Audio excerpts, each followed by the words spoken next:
사랑하고 축복합니다. 오늘 살아계신 하나님께서 저와 여러분에게 들려주시는 말씀입니다. 제목은 해피엔딩을 아는 복입니다. 말씀은 고린도후서 4장 2절에서 10절입니다. 한 절씩 교대로 받들어 읽겠습니다. 이에 숨은 부끄러움의 일을 버리고 속임으로 행하지 아니하며 하나님의 말씀을 혼잡하게 하지 아니하고 오직 진리를 나타내므로 하나님 앞에서 각 사람의 양심에 대하여 스스로 추천하노라. 만일 우리의 복음이 가리졌으며 망하는 자들에게 가질 뿐이시라. 그 중에 이 세상의 신이 믿지 아니하는 자들의 마음을 혼미하게 하여 그리스도의 영광의 복음의 광채가 비치지 못하게 함이니 그리스도는 하나님의 형상이니라. 우리는 너희를 선포할 것이 아니라 오직 그리스도 예수를 믿으신 것과 또 예수를 위하여 우리가 너희의 종된 것을 전파합니다. 어두운데 빛이 빛이라 말씀하셨던 그 하나님께서 예수 그리스도의 얼굴에 있는 하나님의 영광을 아는 빛을 우리 마음에 비추셨느니라. 우리가 이 보배를 질그릇에 가졌으니 이는 신이 큰 능력은 하나님께 있고 우리에게 있지 아니함을 알게 하려 함이라. 우리가 사방으로 우겨쌈을 당하여도 쌓이지 아니하며 답답한 일을 당하여도 낙심하지 아니하며 박해를 받아도 버림받지 아니하며 거꾸로 들림을 당하여도 망하지 아니하며 함께요. 우리가 항상 예수의 죽음을 몸에 짊어짐은 예수의 생명이 또한 우리 몸에 나타나게 하려 함이라. 아멘. 제가 이 라이브 방송이 익숙하지가 않아가지고 말씀을 찾을 시간을 드려야 되는데 시간 들이지 않고 후딱 읽고 그래서 죄송합니다. 집에서 예배 드리시는 분들은 고린도후서 4장 2절에서 10절입니다. 혹시 아직 열지 못하고 계신 분들은 지금 여시기 바랍니다. 신약 제가 가진 성경 289쪽입니다. 다 찾아서 펼쳐놓고 그렇게 말씀 주님이 오늘 저와 여러분에게 주시는 말씀 들으시기 바랍니다. 코로나가 심각하죠. 점점 좀 이번 주는 좀 나을까?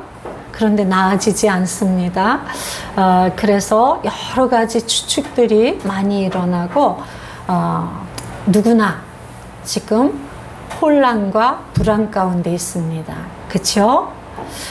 혼란은 너무나 그 사람들의 의견이 각각이라 이게 옳습니다. 저게 옳습니다. 그 주장이 너무 달라서 혼란스럽고요. 너무나 많은 이야기들이 있죠. 지금 이 일에 대한 해석들이.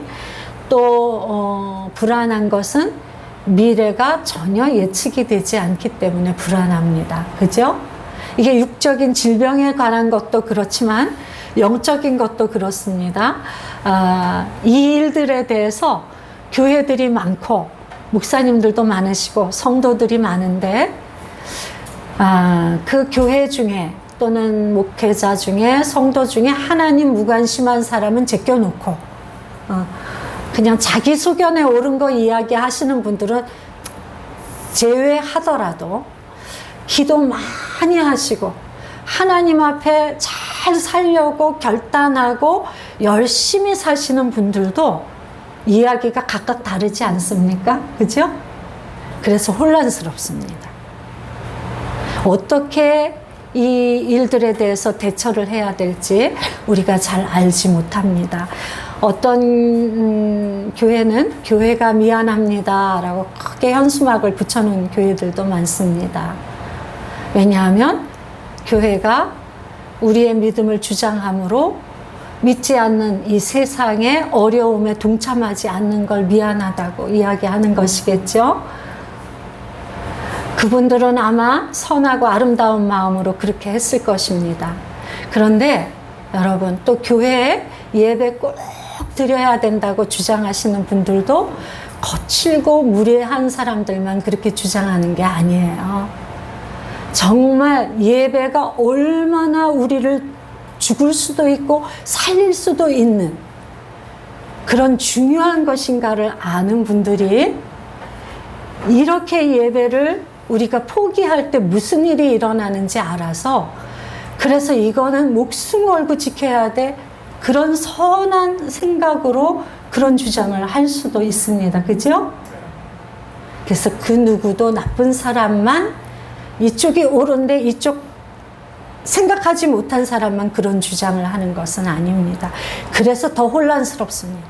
하나님의 사람들이 서로 다른 주장을 하기 때문에요. 여러분은 어떻게 생각하고 있습니까? 무엇이 옳다고 생각하나요? 저는 이 혼란 가운데 이런 질문이 들었습니다. 하나님은 지금 이 시간 뭘 말씀하고 계실까? 비대면 예배를 철저하게 지키는 것이 이웃사랑이라고 말씀을 하실까? 예배를 목숨 걸고 지키는 것이 하나님 사랑이라고 말씀하실까? 그 무엇을 말씀하고 계실까? 아무리 기도해봐도 저는 잘 모르겠습니다.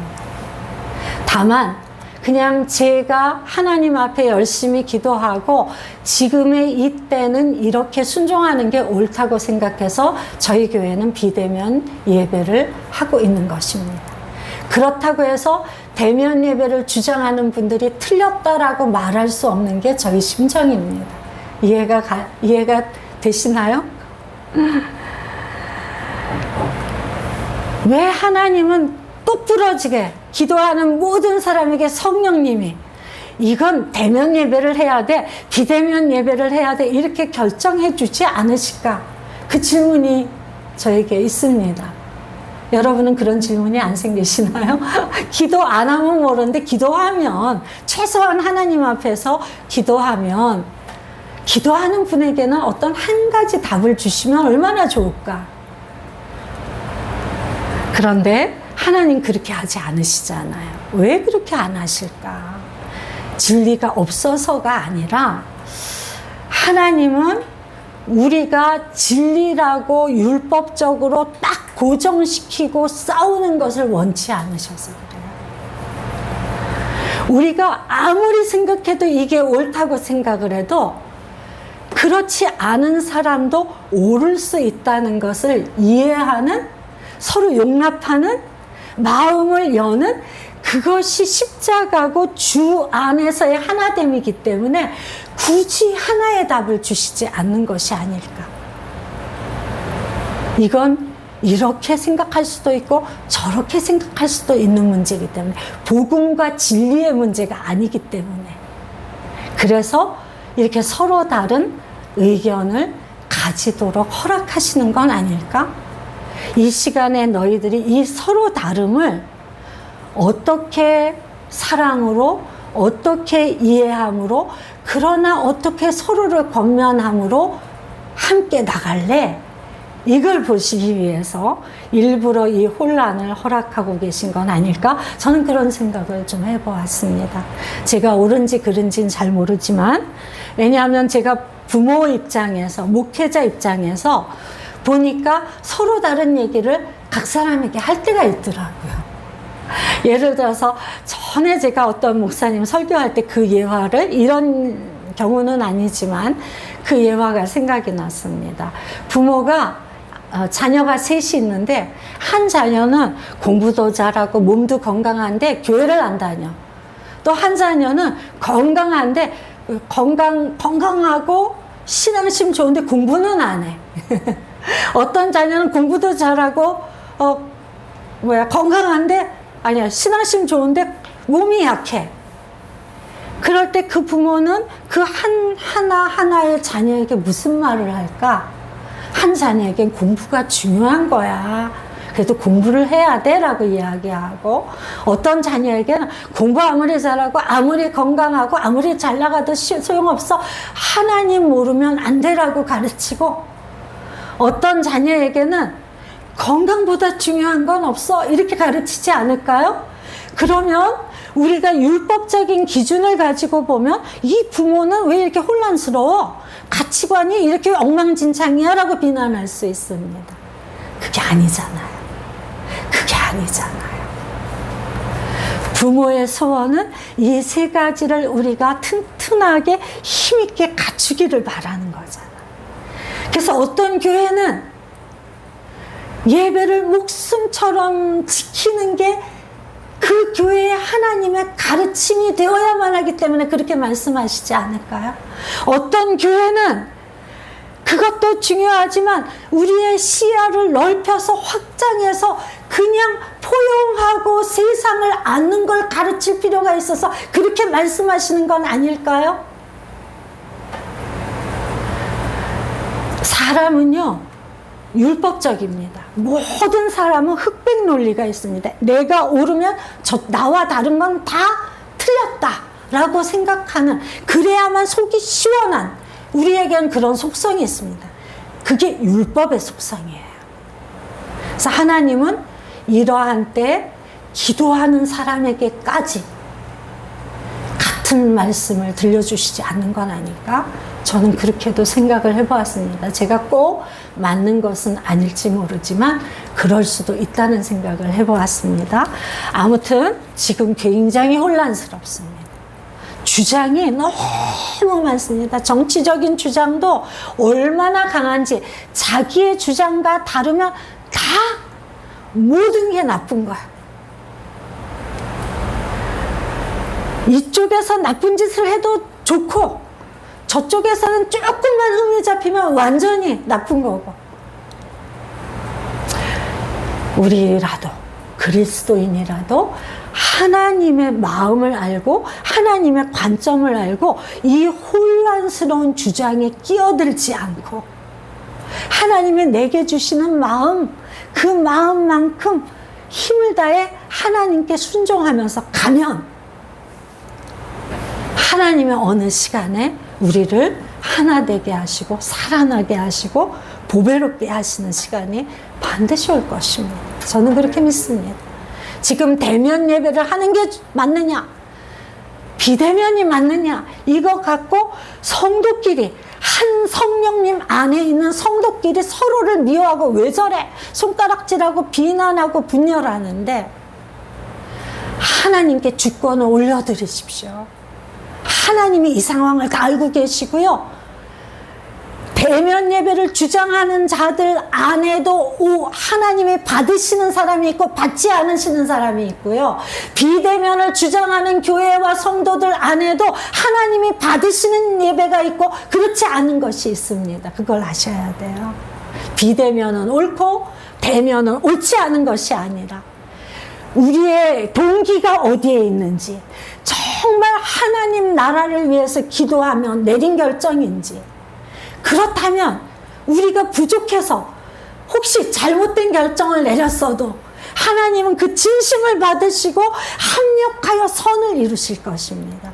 그 실수를 통하여서도 우리를 가르치셔서 하나님의 놀라운 진리 가운데 있는 생명력 있는 사람과 교회로 우리를 만들어 가실 거예요. 우리의 이 실패를 통해서요. 대면이라고 생각했던 그 실패, 비대면이라고 결정했던 그 실패를 통해서 우리를 잘하게 하실 거예요. 그걸 믿으셔야 돼요. 하나님의 주권을 믿으셔야 돼요. 우리의 옳고 그름이 무엇을 결정하는 결정력이 있는 것이 아니라 살아계신 하나님, 모든 것을 알고 계신 하나님이 하나님 앞에서 옳은 결정을 하고자 애쓴 우리의 마음을 거룩한 산제사로 받으시고 대면으로 결정했든 비대면으로 결정했든 축복하시는 그것을 경험해야 됩니다. 저는 그럴 때 우리의 혼란이 해결된다고 믿습니다. 오늘 우리가 읽은 이 고린도 후서 말씀, 사도 바울이 고린도 교회에 보낸 편지입니다.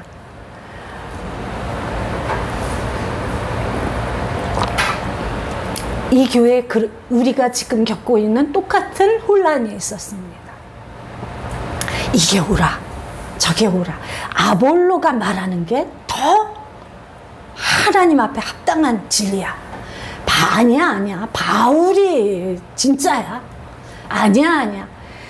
바울이고 아볼로고 다 사람이잖아. 우린 그리스도의 말씀에 속해 있는 자야. 주장이 누가 틀렸나요? 저는 틀린 사람 하나도 없다고 생각합니다. 아볼로를 주장하는 사람은 아볼로에게 놀라운 은혜와 영향을 받은 것입니다. 그래서 그분이 가지고 있는 그 지혜, 반짝반짝하는 그 진리의 힘이 무엇인지, 그 능력이 무엇인지 그분을 통해서 공급받았던 거예요. 그래서 아볼로 이분을 통해서 정말 놀라운 걸 발견했어라고 고백하는 거예요. 바울을 주장하는 사람은 바울에게 그 기도와 성령과 말씀의 능력을 경험한 거예요. 맛본 거예요. 그래서 바울을 주장하는 거예요. 아무도 틀린 사람은 없습니다. 그런데 고린도 교회는 꾸중을 듣죠. 그 분열, 그 다툼 때문에 이 교회가 어떤 교회였습니까? 얼마나 우수한 교회였나요? 얼마나 탁월한 교회였는지 고린도전서 1장에 쫙 나와 있습니다. 사도 바울이 너희를 생각하면 내 안에 감사가 넘쳐 그러면서 너희들은 얼마나 지식이 충만한지, 하나님을 정말 잘 아는 사람들이야. 너희들은 은사가 얼마나 충만한지, 너희들은 성령에 사로잡혀서 하나님의 놀라운 일들을 다 일으키는 사람들이야. 너희들에게 재림신앙이 얼마나 확고한지, 너희들은 이 상황에서도 다시 오실 주님을 기다리면서 살 줄 아는 사람들이야 라고 칭찬한 사람들이에요. 이 교회가 보통 교회가 아닙니다. 말씀과 은사와 그리고 미래 하나님 나라를 위한 그 견고한 확고한 신앙을 갖고 움직이는 교회란 말이에요. 칭찬받아 마땅한 교회입니다. 그런데 고린도전서 3장에 가면 꾸중을 합니다. 바울이 이 다툼의 문제를 가지고 네가 옳다고 자꾸 주장하는구나. 아볼로에게 은혜 받은 너, 아볼로가 옳다고 주장하는구나. 바울에게 은혜 받은 너, 바울이 옳다고 주장하는구나. 그리스도께 은혜 받은 너, 그리스도뿐이라고 너는 고백을 하는구나. 너희들 이야기가 다 틀린 것은 아니로되 왜 다투는가 그것을 봐라. 너희 안에 너희 자아가 있어. 자아가 너무 강해. 내가 옳다고 생각하면 다른 사람을 위해서 내 자아를 십자가에 못 박는다는 거, 내 자아를 굽힌다는 게 무엇인지 전혀 몰라. 너희들은 어린아이 같아. 그래서 너희들은 더 자라야 돼. 그 이야기를 건면했던 것입니다. 이런 교회가 지금 이렇게 혼란스러운 교회에 오늘 사도 바울이 두 번째 편지를 보면서, 앞에 편지는 고린도전서는 회개를 지적하고 죄를 드러내고 회개를 촉구하고 그리고 다시 막 일어나도록 막 요청하는 그런 말씀이었다면, 고린도후서는 위로하고 권면하면서 너희가 얼마나 아름다운 존재인데 거기 머물지 말고 일어나자, 진짜 본연의 그 삶으로, 그 사역으로 나가자, 이걸 추청하는 거예요. 오늘 하나님께서 저와 우리 중년나무숲 성도님들에게 이 말씀을 주셨습니다. 이 말씀을 주셨다는 것은, 얘야, 이 세상이 지금 굉장히 혼란스럽지? 너희 불안하지 않니? 너희 불안하지 않니? 너희 영적인 상태에 대해서 불안하지 않니? 너희들이 영적인 상태가 불안한데 어떻게 세상을 향해서 빛으로 서겠어? 그 이야기를 하시면서 어떻게 우리가 그 아름다운 본연의 그 세상에 빛이 될 수 있는지를 가르쳐 주시는 말씀인 거예요.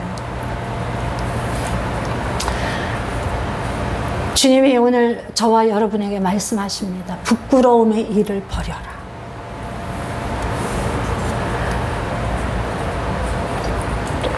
C.S. 루이스가 하나님을 변증하는 말에서 그 중 하나가 뭐냐 하면, 이 세상의 양심, 모든 사람이, 하나님을 믿는 사람이든 믿지 않는 사람이든 모든 사람에게 있는 양심, 그 가장 기초적인 도덕을 하나님을 증명하는 원리로 사용을 합니다. 어떻게 사람이 모든 사람에게 공통적인 그 양심과 그 아름다움에 대한 개념이 있는가? 쉽게 얘기하자면.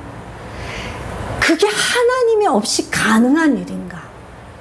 그게 짐승들에게는 약간 뭐 강아지나 이런 걸 보면은 되게 인간하고 교류를 많이 하니까 굉장히 영적인 것 같지만 그들에게 양심이나 도덕은 없습니다. 그냥 관계에 감정은 있겠죠. 그 아이들한테 그 생명체니까. 그걸 잘 발휘하는 존재들인 거죠. 사람에게만 있는, 아무에게도 배우지 않아도 이건 옳은 거야, 이건 그른 거야를 그냥 아는 그 감각. 그게 어디서부터 왔겠는가? 그냥 저절로 태어난 존재들이라면 어떻게 그 모든 인간에게 공통분모적으로 그 선함에 대한 개념이 있을 수 있겠는가? 저는 그 책을 읽으면서 굉장히 이 정말 이 놀라운 변증법이구나 그렇게 놀란 적이 있었는데, 그런 것처럼 우리에게는 누가 가르쳐 주지 않아도 이것이 잘못된 건지 옳은 것인지, 이게 바람직한 건지, 나를 살리는 건지, 나를 죽이는 건지, 그거를 기본적으로 알게끔 되어 있습니다. 그런데 왜 성도들에게 이걸 기본적으로 당연히 일반인들도 아는데 왜 성도들에게 이 바울이 이 탁월한 교회에게 은사가 있고 성령의 역사가 막 나타나고 말씀을 꿰뚫고 있는 통찰력이 있는 이들에게 부끄러움의 일을 버리라고 말을 할까요? 왜 그럴까요? 저는 이것이 영적인 문제라서 그렇다고 생각을 합니다.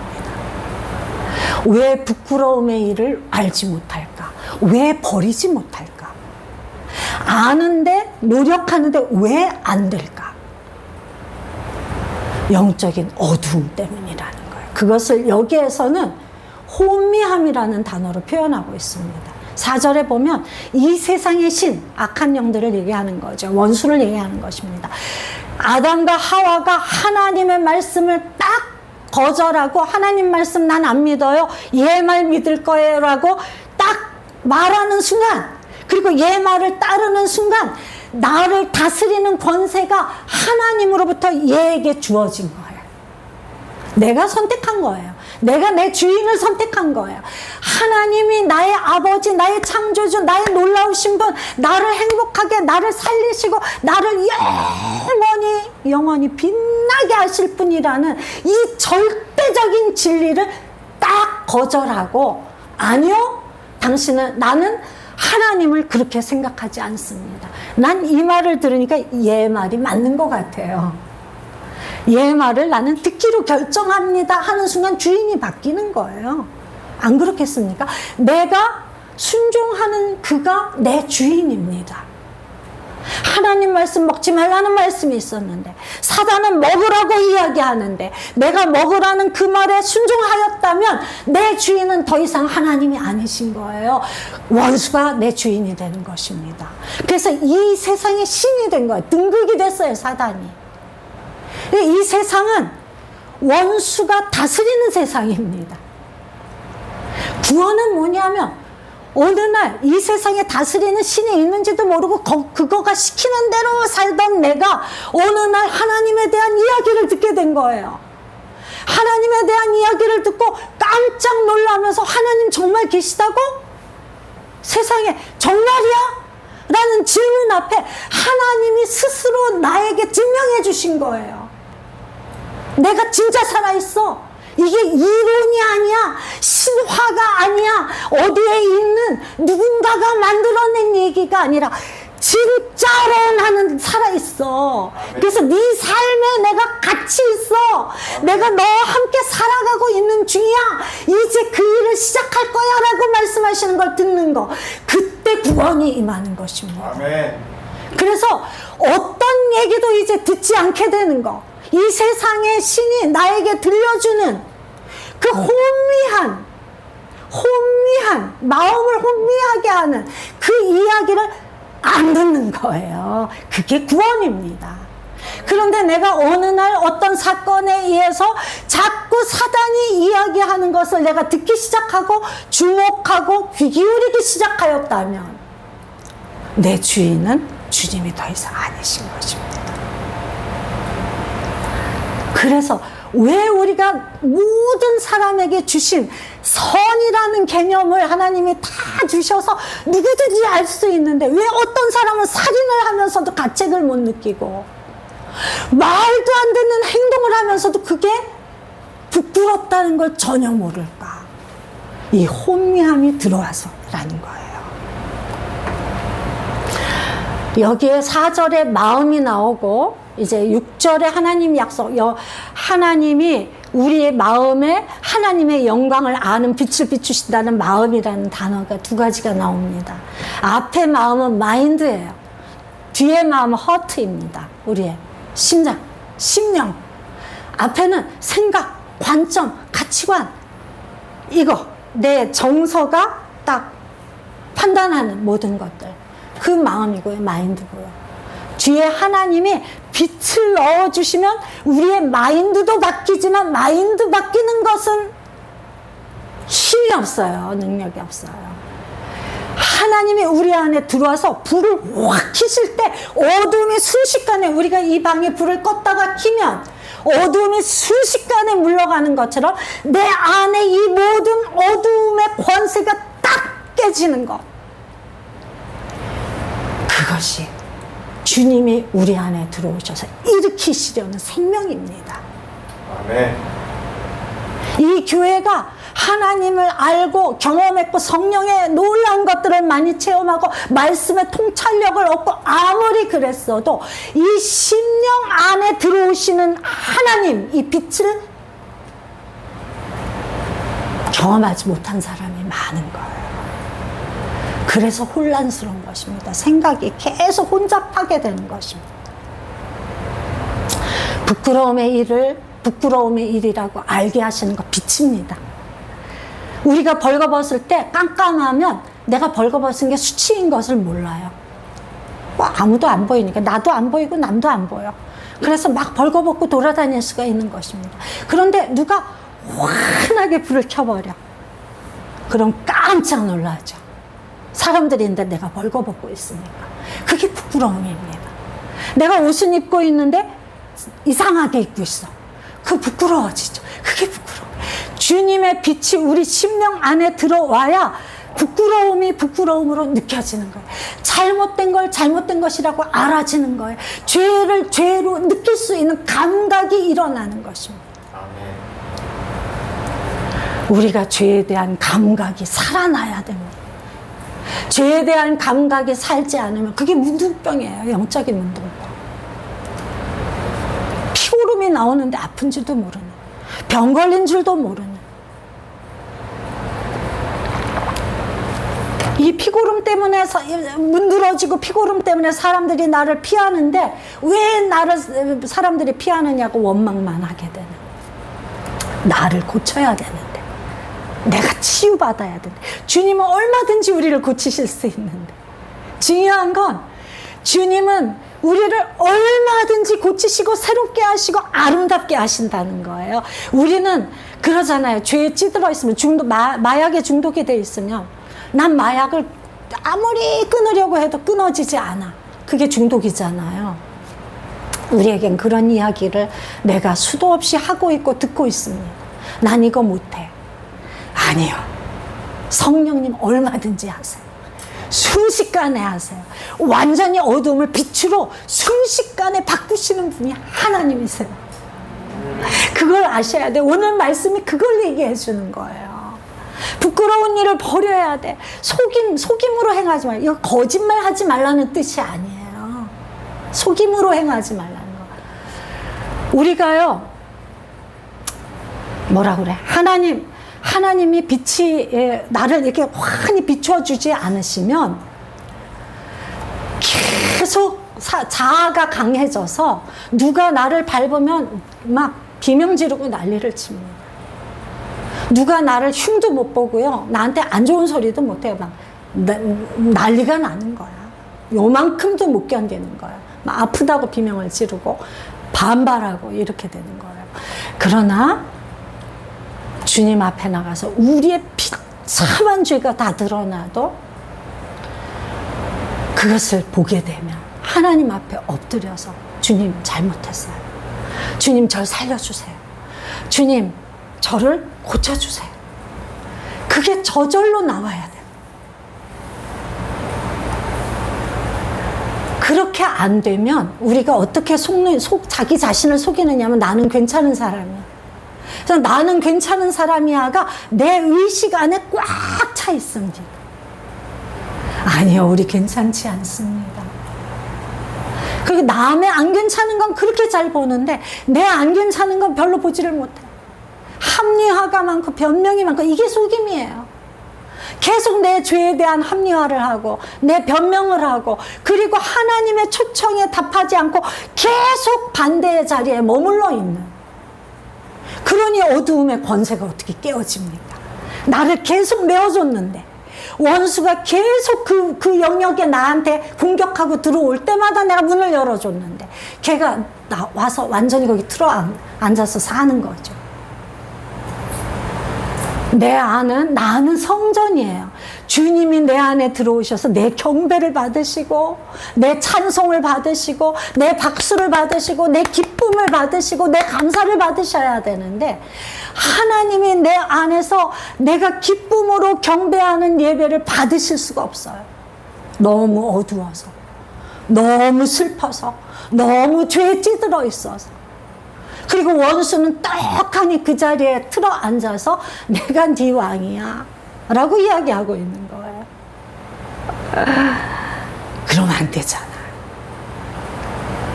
속임으로 행하지 마. 하나님의 말씀을 혼잡하지 마. 여기에 답이 다 있습니다. 그럼 이 문제를 어떻게 해결할까? 하나님 말씀 앞에 눈을 뜨고 전심으로 말씀대로예요. 말씀이 그렇다면 그런 것이고 아니라면 아닌 것이에요. 거기다가 내 의견을 토를 안다는 거. 이게 우리의 자아를 십자가에 못 박게 되고 이 시간에 하나님의 놀라운 일들이 임하는 거예요. 진짜 구원이요. 원수의 세력이 그 자리에서 끊어지고 무너져 버리는 거예요. 걔가 나를 찝적댈 힘을 하나도 갖지 못하는 거예요. 나를 거짓말로 한마디도 속일 수 없게 되는 거예요. 그건 하나님의 말씀을 그대로 받는 것입니다. 혼잡하게 하지 마세요. 하나님의 말씀을 내 의견과 섞어서 적당히 그렇게 하지 마세요. 3절에 보면 만일 우리의 복음이 가리었으면 망하는 자들에게 가리어진 것이래요. 복음은 망하는 자들은 들어도 들리지 않는다는 이야기예요. 하나님의 말씀을 똑같이 선포해도 이 말씀이 빈 항아리, 문 열린 빈 항아리처럼 그대로 받아서 찰랑찰랑 쌓이는 사람이 있는가 하면 똑같은 말씀을 전하는데 그냥 가기도 전에 흩어져 버리는 사람이 있어요. 하나님 말씀 앞에서 내 의견 아무리 옳은 것 같아도 주장하지 마시고 내려놓고 하나님 말씀이라면 아멘입니다. 이게 성도들이 하는 유일한 말이 되어야 되는 거예요. 그러면 왜 그러냐? 하나님은 우리를 다 알고 계시고 우리에게 주신 그 기질들을 어떻게 해야 가장 아름다운 열매 맺고 풍성으로 나가게 하실지 다 알고 계시고 하나님의 꿈은 그것밖에 없어요. 우리에게 각자에게 다 다른 걸 주셨는데 그 다른 독특함을 가장 최고로 열매 맺게 하시는 거. 그래서 우리의 삶에 하나님이 나타나게 되는 거예요.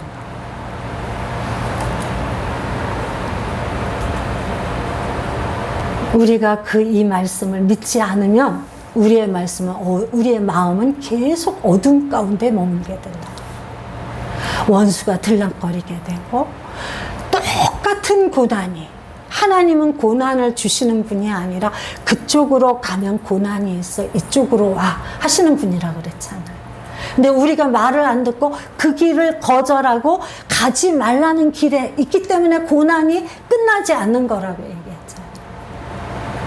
물론 뭐 그렇지 않은 경우도 있습니다만은 그런데 믿지 않는 자들의 마음을 혼잡하게 해서 자기 말 듣게 해서 결국은 뭐냐면 믿음이 없는 사람은요 하나님을 미워하게 만드는 거예요. 사단의 계략은 그것입니다.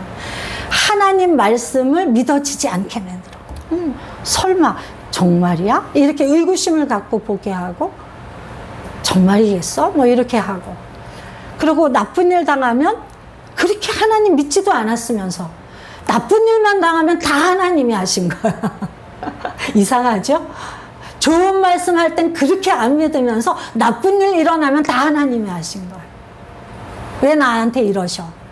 이러면서 이러든 저러든 하나님을 미워하고 싫어하게 해서 떠나게 만드는 게 사단의 계략입니다. 왜냐하면 그래야 그 영혼의 심령의 마음이 새 마음이 안 되고 살아나는 일이 없으니까.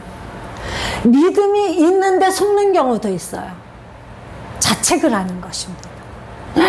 내가 하나님 말씀 다 하는데 또 이랬어 또 이랬어 또 이랬어. 이게 하나님 뜻대로 하는 근심은 반드시 있어야 되지만 너무 자책하느라 회개를 잃어버려요.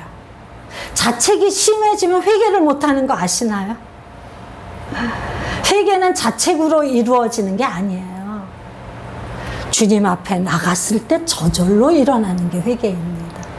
그리고 우리가 사는 방법은 주님께 나가서 내 이 썩은 심령, 이 어두움, 이 혼란, 이 불안을 다 쏟아놓고 주님이 내 안으로 들어오셔서 그냥 내 안에 무엇이 잘못됐는지 그냥 알아줘서 회개가 저절로 나오게 되는 거. 여러분들이 노력한다고 회개가 일어나지 않습니다. 절대로 일어나지 않아요. 아무리 강대성에서 회개하라 외쳐도 회개가 일어나는 게 아닙니다. 그러나 주님 앞에 나가서 살아계신 하나님 앞에 무릎을 꿇고 그분의 얼굴을 향해서 눈을 들고 기도하면 회개가 임하는 거예요. 노력으로 회개가 일어나는 게 아니에요. 회개가 임해야 구원이 일어납니다. 우리가 존재적인 구원은 다 받았어요, 여러분들. 예수 그리스도인 거 아시잖아요. 다 구원 받았습니다.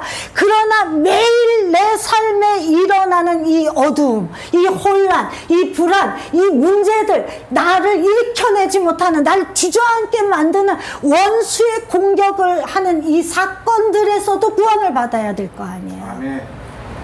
구원이요, 그냥 영혼 존재적인 하나님을 알게 된 구원도 있지만 매일의 삶에서 이루어 나가야 할 현재적인 구원이 있는 거예요. 아멘.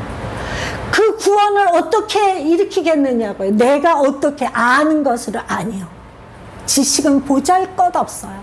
고린도 교회가 통찰력이 그렇게 있었는데 문제가 싸움이라고 하는 문제가 서로 다른 다툼의 문제가 일어나니까 감정 하나를 이기지 못하잖아요.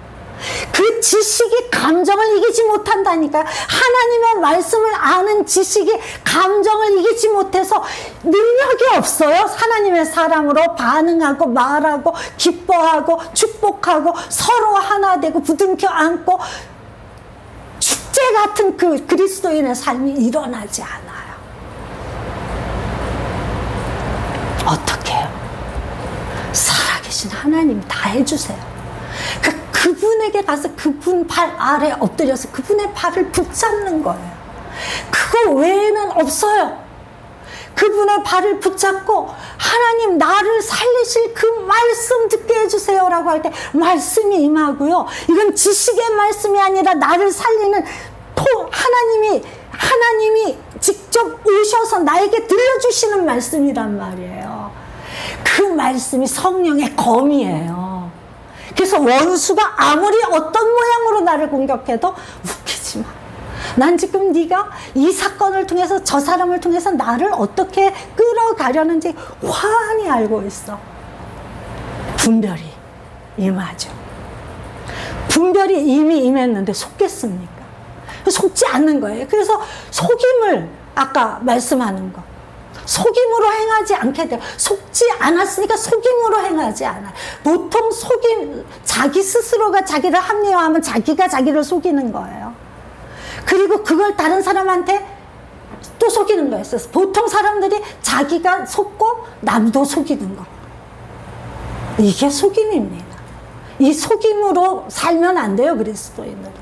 말씀이 환히 비춰주시는 앞에서 환히 드러나서 내 죄가, 내 연약함과 흠과 허물과 나의 믿음 없음이, 내가 그동안 믿음 있다고 내가 그렇게 은혜 받았다고 했던 그 모든 것들이 허사였음을, 비참한 무너짐을 가지고 주님 앞에 나가서 아뢰고, 그럴 때 주님 괜찮아, 네가 왜 그런지 내가 안다. 넌 이래서 그랬던 거야. 그런데 이제 그러지 말고 나를 의지해. 내가 널 사랑해. 내가 너에게 모든 좋은 것을 주고 싶어. 난 널 살려서 싱싱하고 아름답고 평안하고 기쁘고 복된 삶을 누리게 하고 싶어. 그러니 더 이상 기웃거리지 마, 세상을. 더 이상 이게 옳다 저게 옳다 그 떠드는 그 이야기들에게 흔들리지 마. 너는 그냥 내 앞에 있으면 돼. 그러면 네가 몰라도 돼. 이 혼란이 대면 예배가 정답인지 비대면 예배가 정답인지 몰라도 돼. 몰라도 돼. 내가 너를 가장 아름답고 선한 생명의 길에 있게 할 거야. 내가 너의 안에 빛으로 들어가서 어둠을 쫓아내버릴 거야. 어둠이 너를 더 이상 흔들지 못하도록, 어둠이 너를 괴롭히지 못하도록 내가 너를 완전히 채울 거야. 그때 넌 깜짝 놀라게 돼. 하나님의 영광의 빛이라고요? 영광을 아는 빛이 도대체 뭡니까? 하나님이시네. 이게 하나님의 영광을 아는 빛이에요. 굉장히 어려운 말씀 같지만, 우리가 어느 날 하나님이 하셔서, 이 지금 내가 이 생각 하나님이 주신 거야. 이 말씀, 이 지금 내가 말하고 있는 거 이거 하나님이 하시는 말씀이야. 이렇게 알 때 우리는 영혼이 환해집니다. 아시나요? 이 환한 빛을 아시나요? 이 환한 빛을 알아야 돼요, 그리스도인은. 내 소견에 옳은 것 더 이상 주장하지 마세요. 속임이에요. 속임이에요. 옳은 것 같지요, 그 정치적인 관점들이. 그 신앙적인 관점들이 엄청 옳은 것 같죠. 하나님 전혀 관심 없으세요. 하나님 관심도 없으신데 왜 그렇게들 싸우고 있나요? 목숨 걸고들. 하나님 관심 없으시다니까요. 하나님은 하나님을 아는 자에게 관심이 있으세요. 그 안에 들어가기를 원하세요. 들어가서 주님만 들어오시면 그냥 해같이 밝아져서, 와, 하나님이네. 어둠이 어디 있어요? 그 감탄 안에 어둠이 어디 자리를 잡겠어요? 자기 연민이 어디에 자리를 잡겠습니까? 힘겨움과 무력감이 어디에 자리를 잡겠습니까? 와, 하나님이네. 이거면 끝이죠, 우리 안에. 아멘. 그리스도인이란 예배는 왜 드리느냐 하면, 이 살아계신 하나님 앞에 나와서 나의 현실을 쏟아놓고, 그러나 이 현실 중에도 나는 주님을 찾아왔습니다라고 외치는 게 예배예요. 눈을 들어 주님을 바라보고 그 발목을 붙잡고 놓지 않으며, 주님, 내가 이렇게 무력하게, 이렇게 어둡게, 이렇게 소망 없이 살 수 없어요. 주님 오셔서 나를 미래가 있게, 소망이 있게, 사랑이 있게, 친절함이 있게, 부드러움이 있게, 착함이 있게 일어나게, 그런 존재로 머리부터 발끝까지 새롭게 해주세요. 이게 예배예요. 그래서 그걸 받고 밝아져서 나가는 거, 세상을 향해서. 그게 예배라는 거예요. 그게 구원이에요. 아멘. 그 예배 없이 구원이 어떻게 일어납니까? 그 예배 없이 우리가 마지막 죽는 날 주님 앞에 섰을 때 어떻게 천국 문을 들어가겠습니까? 잘하라는 게 아니에요. 행위를 잘하라는 게 아니에요. 우리는 지금까지 수도 없이 실패했고 앞으로도 실패 많이 할 거예요. 괜찮아요. 이 원리는 놓지 말아야 된다는 거예요. 이게 나에게 유일한 생명이고 구원이구나. 하나님밖에 안 계시구나. 하나님이 나를 밝게 하시는, 나를 힘있게 하시는 분이고, 날 살아나게 하시는 분이고, 내 삶을 나중에 마지막 눈 감는 날 주님 덕분에 제 삶이 이렇게 마칩니다 라고 증언하게 하시는 분이에요. 우리가 높아지는 거 아니고 뭘 성공을 하고 뭔가 꿈을 이루는 게 아니라요, 마지막 눈 감는 날 주님 때문에 제가 이 상태가 되었습니다. 이 새 마음이 되었어요. 하나님이 나의 하나님이고 저는 누가 뭐래도 하나님 자녀예요. 이걸 당당하게 말할 수 있는 이 확신, 이걸 붙들고 죽는 거예요, 그리스도인들은. 그게 천국입니다. 자, 출발합시다. 이 근사한 삶을 우리가 다른 사람, 이 초청 못 받은 사람도 천지인데, 우리가 이 초청 안에, 교회 안에 성전이 되어 있는 거예요. 이 놀라운 은혜를 받지 않은 사람처럼 똑같이 낭비하면 안 되잖아요.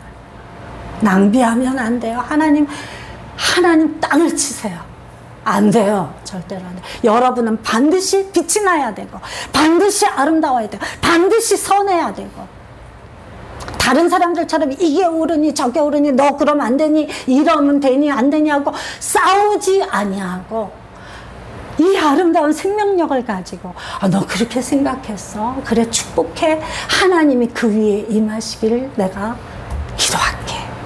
나랑 다른 이야기 하는 사람에게도 하나님이 내 안에 뚫고 들어오셔서 내가 가진 이 빛을 좀 같이 공유했으면 좋겠어, 나눌 수 있었으면 좋겠어 라고 말해줄 수 있는, 그리스도 교회 안에 그 일이 시작이 되면 이 땅의 분열이 종식이 되는 거예요.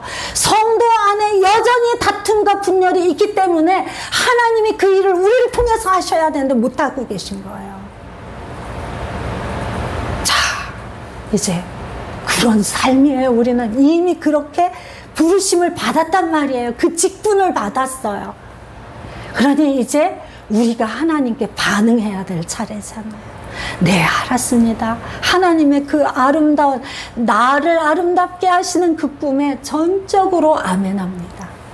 내가 세상 사람과 똑같은 욕심, 똑같은 가치관, 똑같은 감정, 똑같은 판단을 가지고 산 거 용서해 주세요. 이제 주님 오셔서 저를 채우시고 주님으로 산다는 게 무엇인지 알게 해주세요. 이렇게. 그러면 얼마나 매일매일, 매주 놀라운 일들이 일어날까요, 우리 안에? 그거 모였을 때 증언하는 거. 그게 교회예요.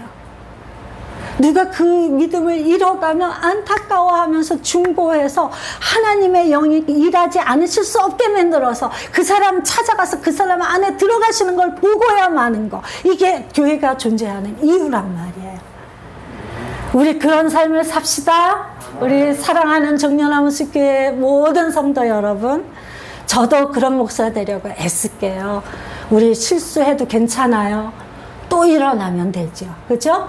주님이 완성시켜 주실 거예요. 그 삶으로 나아가는 저와 여러분 되실 것을 믿습니다. 우리 함께 기도하겠습니다.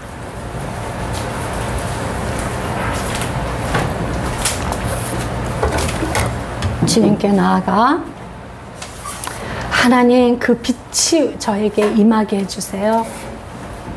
빛이신 주님이 지금 이 시간 저를 채워주세요. 제게 들어오셔서 저를 빛으로 가득하게 해주세요.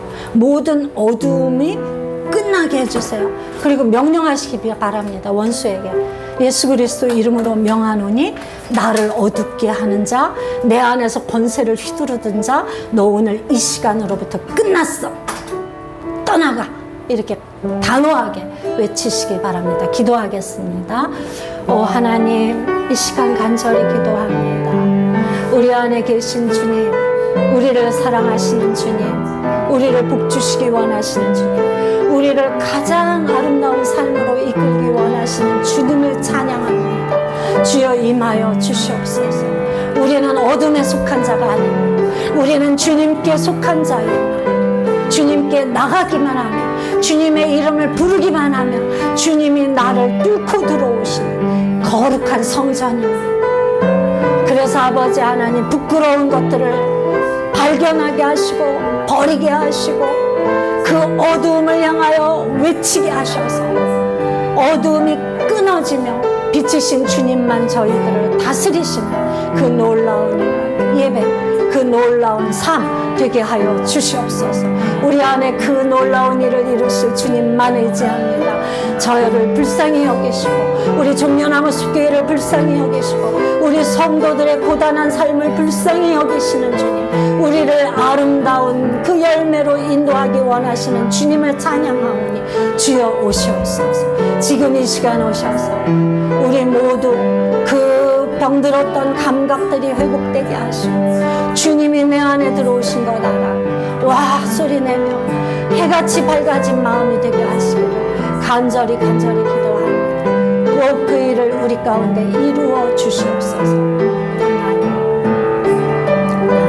아버지.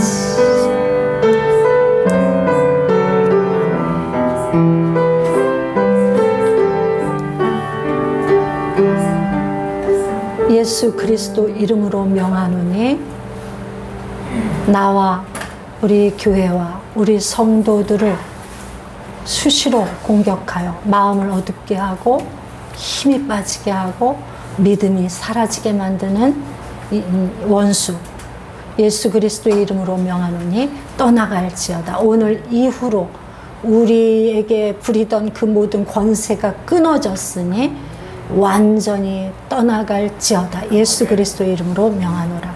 오 하나님, 오늘 주님의 날 우리가 주님의 말씀을 듣고 아멘 하였습니다. 이 아멘 위에 축복으로 임하시고 기름 부으시고 살아계신 하나님 임하셔서 오 하나님 우리를 주님으로 채워주시옵소서. 우리가 주님을 하나님으로 모셔드리는 놀라운 시간 되게 하시고 어둠들이 완전히 끊어지며 어둠의 일들이 끝이 나버리는 그런 시간이 되게 하여 주시옵소서. 그렇게 우리를 인도하시는 주님 감사합니다.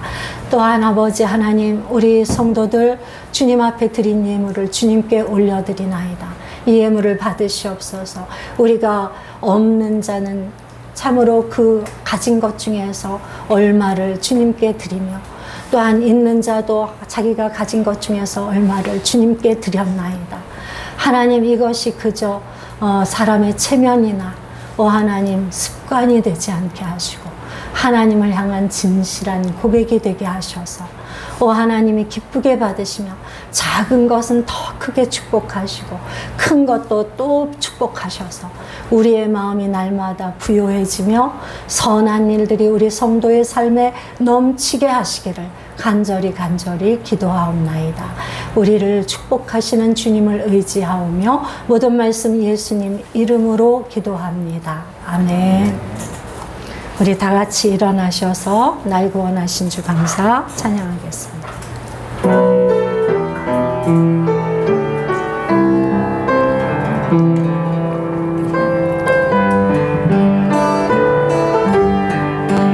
날 구원하신 주 감사 모든 것 주신 감사 지난 추억이 내 감사 주의 곁에 계시네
이제는 우리 구주 예수 그리스도의 은혜와 말할 수 없이 크신 하나님 아버지의 사랑과 날마다 우리 안에서 우리가 주님을 향해 나갈 수 있도록 도우시는 성령님의 일들이 이제는 더 이상 부끄러움과 속임과 어두움 가운데 갇혀서 살기를 거절하며 오직 주님의 말씀을 최고로 여기며 전부로 여기며 보배로 여기기로 결정한 모든 성도들 머리 위에 영원토록 함께 하시기를 축원하옵나이다. 아멘.